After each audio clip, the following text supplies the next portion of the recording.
Good afternoon, everyone. It's around 1:41 this afternoon. And you can see here, there is no rain in our area. But that's likely to be changing because we are expecting some more rain bands to move through. As you look at this picture here, Tropical Storm Debby is actually making causing so much rain over the west coast of Florida, prompting tornado warnings everywhere.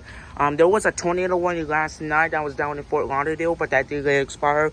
Now the tornado warning, tornado risk for the west coast of Florida is starting to get like a little bit.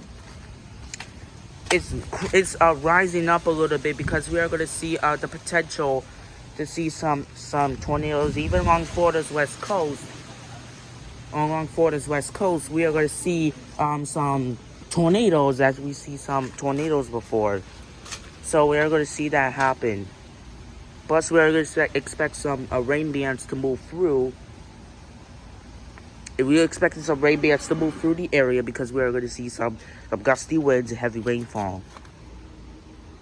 But Debby is bringing so much rainfall over the areas in the cone of the west coast of Florida. So we are going to see that happening. It's expected to make landfall as a Category 1 hurricane starting tomorrow or maybe later tonight.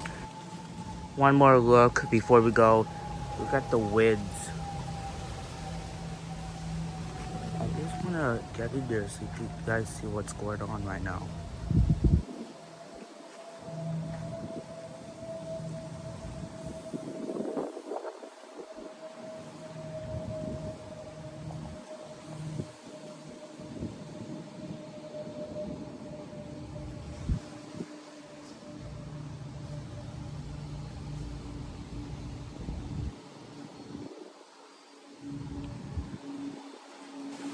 Look at the trees currently moving right now. Oh my goodness. Look at the trees currently moving right now. Look at the winds.